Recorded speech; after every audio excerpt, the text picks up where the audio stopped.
네, 안녕하세요. 중국 공산당과 인민해방군, 글로벌리스트 흑막 세력, 악마의 내러티브 사제들, 이 세 집단에 대한 전 세계 가치지향 애국 민중의 투쟁을 매일매일 전해드리고 있는 세뇌 탈출입니다. 오늘은 이제 먼저 이야기를 미국서 벌어지고 있는 칼 리튼하우스, 두 명을 사살하고 한 명에게 이제 부상을 입힌 그 소년의 행위가 이제 정당방위였다, 이런 사정이 밝혀지면서 지금 미국이 굉장히 뜨겁습니다. 이게 미국 최대 이슈 중에 하나가 됐어요. 그 얘기부터 시작을 해서 이 바이든과 민주당이 이제 끝없는 추락을 하고 있습니다. 끝없는 추락을 하고 있는데, 이 와중에 이제 한국은 어떻게, 한국의 이 그 언론이나 또는 더 나아가서 우리들은 이 사정을 어떻게 해석해야 되고 또 어떻게 준비해야 될 것인가, 이런 생각을 한번 해보도록 하겠습니다. 먼저 세뇌 탈출 잘 구독료 부탁 말씀 올립니다. 신한은행 140-012-108-493 주 백무 프로덕션입니다. 참으로 어려울 때인데도 꾸준히들 도와주셔서 백무 세뇌 탈출 뚜벅뚜벅 진행하고 있습니다. 감사합니다. 이 책 소개 말씀 올립니다. 중국은 괴물이다. 중국 공산당이 이 미국을 얼마나 구멍숭숭 철저하게 침투해서 농락하고 있는지 그 비참한 실상을 낱낱하게 고발하고 있는 책입니다.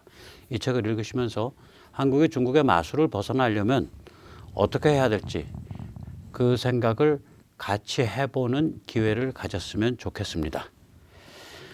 자, 다짜고짜 칼 리튼하우스 재판 얘기를 말씀드리겠습니다. 먼저 빅미디어, 그리고 빅텍. 빅텍이라고 하면 이제 소셜미디어죠. 뭐 페이스북, 뭐 구글, 특히 구글 같으면은 유튜브가 이 칼 리튼하우스에 대한 굉장히 명망 있는 법률가들의 해석을 갑자기 지워버렸어요. 엊그저께. 이건 폭거입니다. 사실 폭거인데. 아무튼 빅텍, 그러니까 페이스북, 트위터, 유튜브 이런 데들, 그리고 민주당, 백악관, 이 사람들이 이때까지 주장해온 것은 여기 노란 글씨고요. 재판 과정에서 밝혀진 것은 여기 하얀 글씨입니다. 먼저 불법 총기 소지라고 이 사람들은 썼어요. 불법 총기 소지. 이게 그런데 합법입니다. 이게 뭐냐면은 정확히 표현하면 이겁니다. 이 위스콘신에서는 16살에서 18살 사이, 이 사고가 났을 때 리튼하우스는 17살이었습니다. 16살 이상이면 총기를 소지할 수 있는데, 이게 총신의 길이가 얼마 이상이어야 돼요. 얼마 이상. 이게 왜 그러냐면, 예를 들어서 이 소총이나 엽총을 폭력적 목적으로 쓸 때는 앞에 총신을 잘라버리거든요. 짧게 쓰잖아요. 감추고 다니기 쉽게. 그래서 총신을 자르지 못하도록, 예를 들어서 총신의 길이가 뭐 12인치 이상이다, 뭐 이런 식으로 돼 있단 말이죠. 그러니까, 그런데 이 리튼하우스가 총기를 16살 이상이니까 소지할 수 있고, 총신을 자르지 않았기 때문에 17살이니까 합법이에요. 그래서 불법 총기 소지에 관한 그 기소가 판사에 의해서 엊그저께 드롭당했습니다. 또한 판사위에서 한 3주 전쯤에 통행금지 위반에 관한 기소가 드롭당했습니다. 이 두 개가 굉장히 중요합니다. 왜냐하면 통행금지 위반은 또 무슨 이유로 드롭당했냐.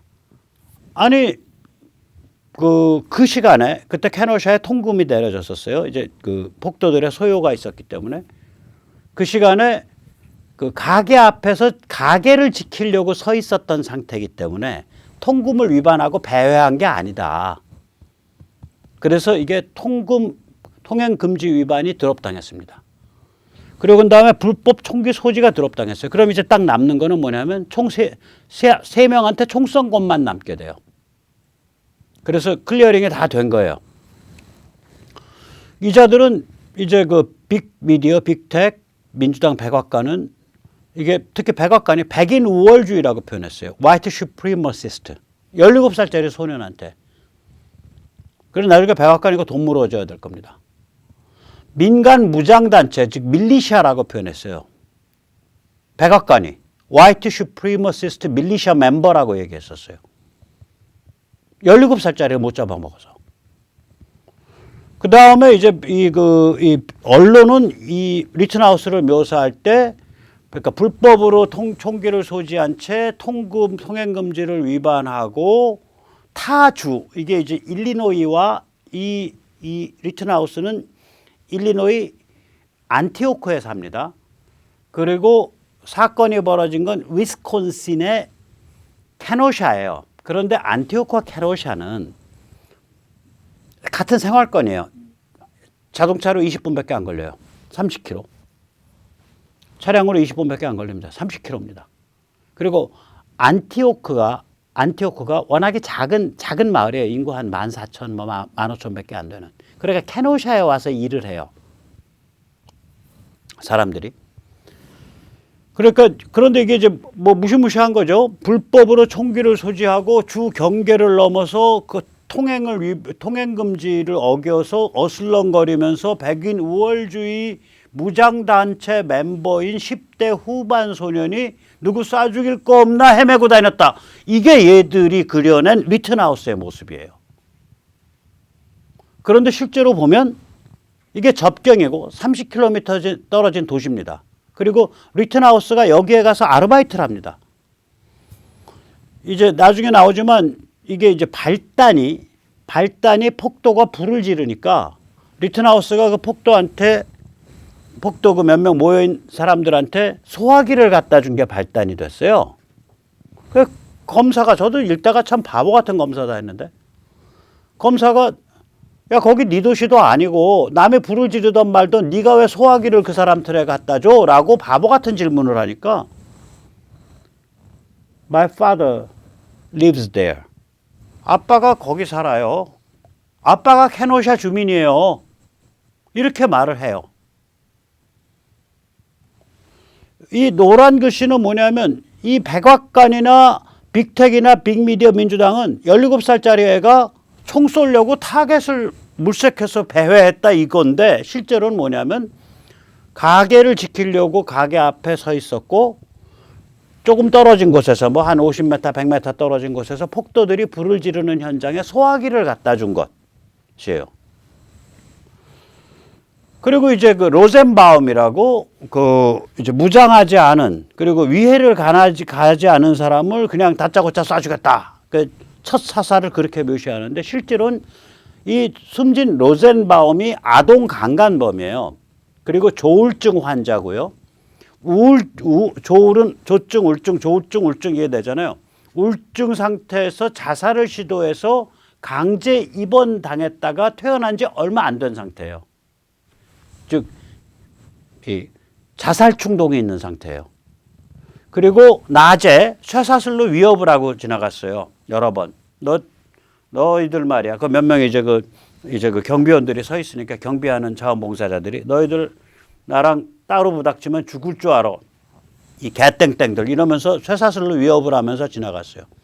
그리고 조금 이따가 보여드리겠지만 그러니까 이 그 중고 자동차 판매장에 막다른 곳으로 밀어붙였어요.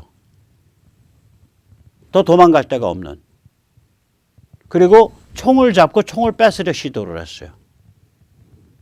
이 총을 가진 사람한테 총을 잡고 총을 뺏으려 시도하고 그걸 위협을 하는 이런 상황에서 총을 발사하면 이게 전형적인 정당 방해가 됩니다.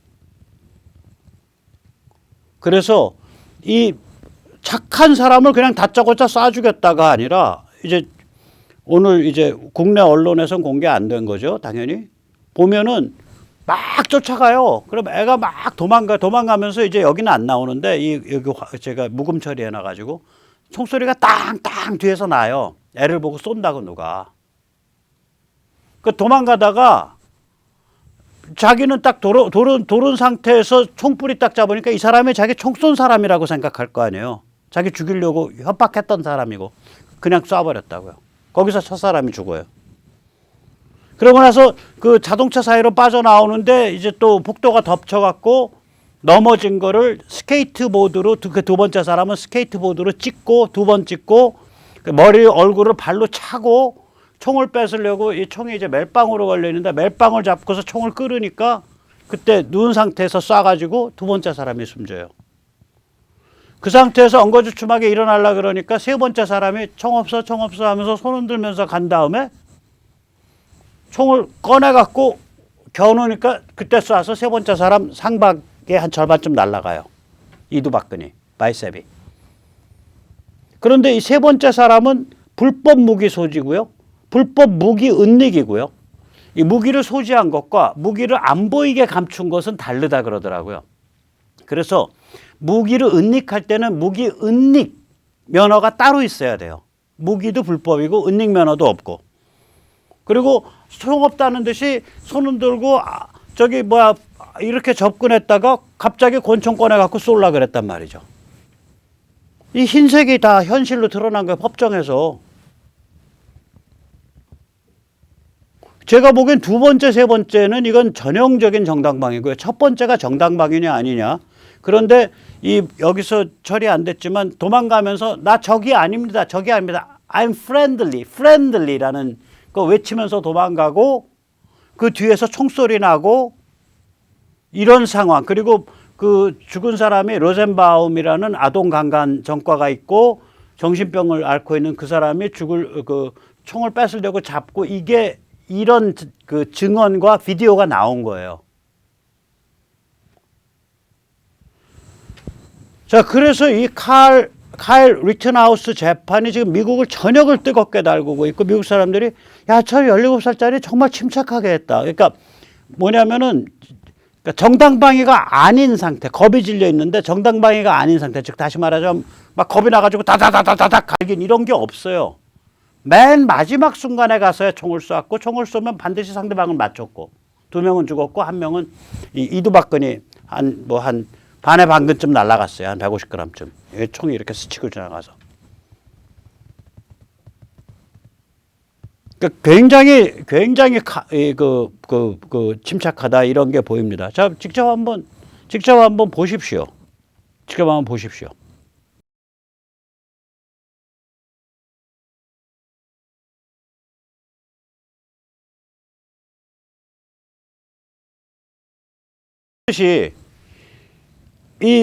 여기가 이제 어두워서 잘 안 보이는데 총을 굉장히 가까운 거리까지 접근해서 총신을 잡는다고요. 증인들의 말에 의하면 쫓아가서 나 저거 아니에요, 프렌들리 하고 도망가는 애를 뒤에서 총소리 나면서 쫓아가 갖고 그 막다른 데다가 몰아놓고 총뿌리를 잡았다. 그래서 방아쇠를 당겼다. 이게 미국 언론이 얼마나 개판이냐면요. 이 애가 60발 쐈다 그래요. 지금 처음에 쏜 게 2발에서 3발 정도 쏘고 따다당 워낙 가까운 데서 당기니까. 그리고 나서는 두 번째 쏜 건 한 방 쐈고요. 세 번째 쏜 건 한 방 쐈습니다. 즉 다시 말하자면 한 4방 5방밖에 안 쐈어요 이거. 그런 60방을 쏜 살인마로 미국 언론들이 보도했다고요. 17살짜리 애를. 피도 눈물도 없는 것들이에요. 이 타락 리버럴들.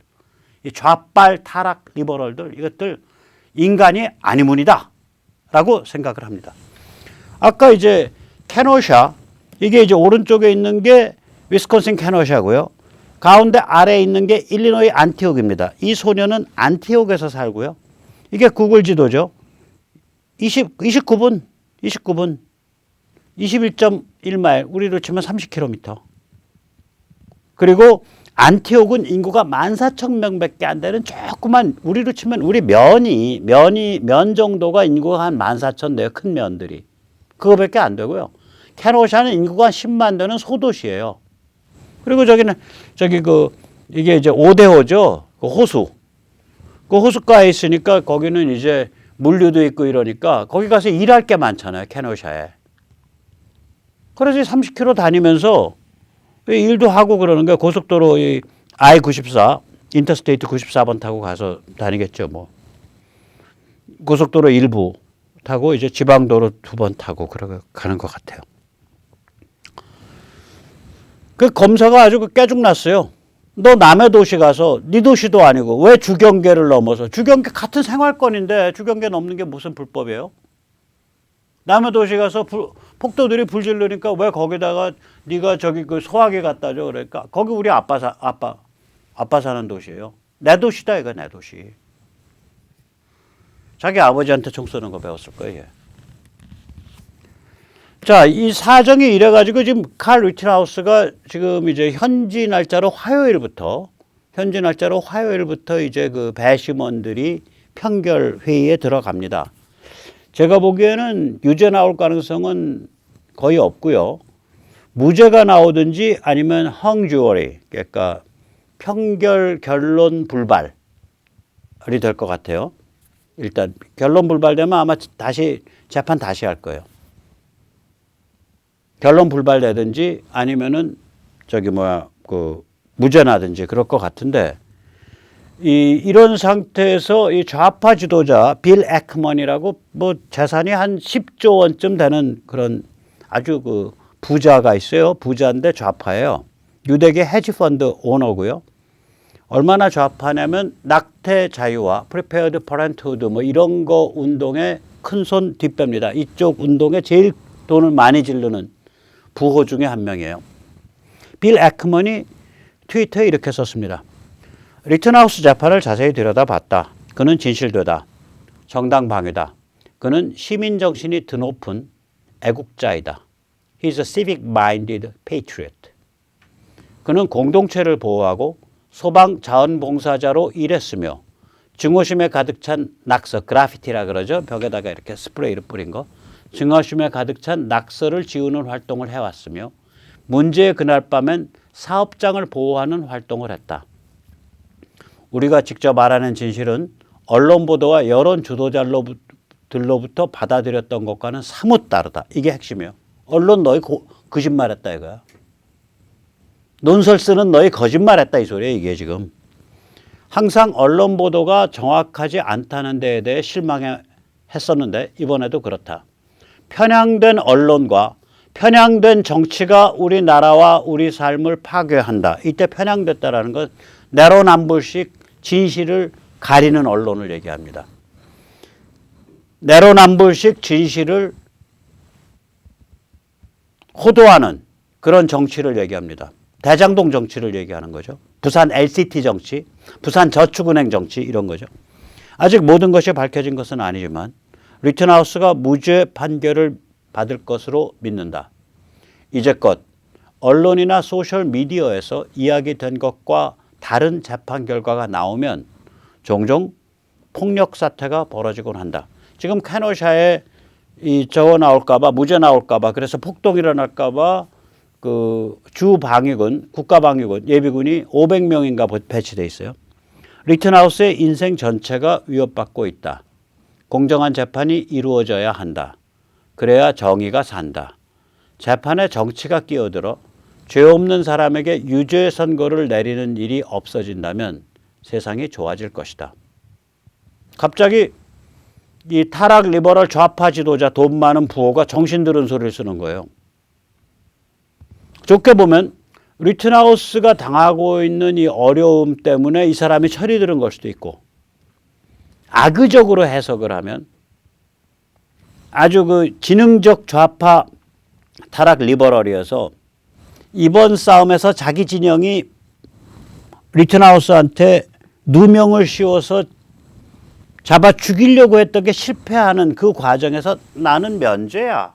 나는 생각이 달라. 라고 꼴값을 떠는 걸 수도 있고요. 그게 어느 경우인지는 앞으로 그의 인생을 봐야 알겠습니다. 다시 또 돌아가서 또 그 짓거리 하고 살면 타락 리버럴 좌파 짓거리 하고 살면 그래 너는 거기서 면죄부 얻으려고 그때 이글 썼구나 그렇게 되는 거고 뭔가 그 다음에 생각이 좀 깊어져서 전체적인 활동이 좀 온건해지고 상식적이 되면 아, 그 리튼하우스 덕분에 정신 차렸네 저 돈 많은 자가 그렇게 되는 겁니다. 자, 이 리튼하우스 한마디로 리튼하우스에 이제 우리말로 하면 이게 공소유지가 붕괴되고 있는 거거든요. 기소 내용이 아니 일단 두 개 붕괴했어요. 불법 무기 소지 붕괴했어요. 그거 성립 안 한다. 너희 말도 안 되는 거 가지고 기소한 거야. 통금 위반 붕괴했어요. 그 다음에 제가 보기엔 그러면 이제 살인이 두 개에다가 이제 기소로 보면 살인이에요.